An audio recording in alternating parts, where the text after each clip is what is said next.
Hello लोगोफोर, नोंथांमोननि गेजेराव आं आरो मोनसे गोदान भिडिअ लानानै फैबावबाय।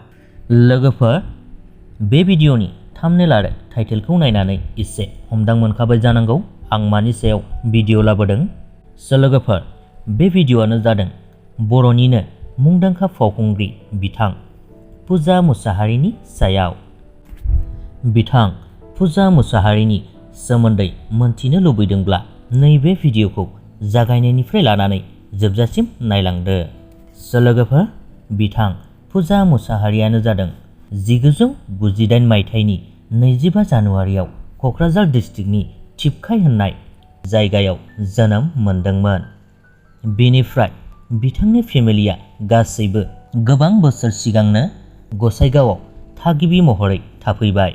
पुजा मुसाहारि बिथाङा नखराव साब्रै सोद्रोमा दङ। पुजा मुसाहारिजों लोगोसे बिथांनि बिमा बिफा आरो सासे बिदा दङ। बिथाङा हाइ स्कुलखौ गसाइगाव गार्लस हाइ स्कुलावनो फरायदोंमोन आरो बिथाङा कलेजखौ फरायदोंमोन क'क्राझार गार्लस कलेजावनो। बिनिफ्राय बिथाङा MA खौ बड'लेण्ड इउनिभारसिटियाव फरायो। लोगोफोर, बिथाङा सावथुन मुलुगाव माब्लानिफ्राय आगान होनाय होननानै बुङोब्ला बिथाङा 2013 मायथाइयाव रायज्लायगौ सानब्लाबो मुंनि मोनसे बर' मिउजिक भिडिअ'आव गिबि खेब फाव खालामजेनो। बेनिफ्रायनो बिथाङा लासै लासै गोबां बर' मिउजिक भिडिअ'फ्राव फाव खालामबोबाय। बिथांनि फाव खालामजेननाय सावथुनानो जादोंमोन लोगोफोर 2014 मायथाइयाव दिहुनजानाय जोहोलाव मुंनि आबुं बर' सावथुन। बिथांनि गासै फाव खालामबोनाय सावथुनजों लोगोसे बर' मिउजिक भिडिअ'फ्रा दासिमाव खमैबो 20 थासोनि बारा जाबोबाय। बिथाङा सासे बयफ्रेन्ड दंखायो।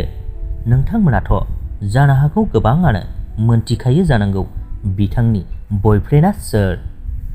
लोगोफोर, पुजा मुसाहारिनि बयफ्रेन्डआनो जादों थरथिंग बसुमतारी।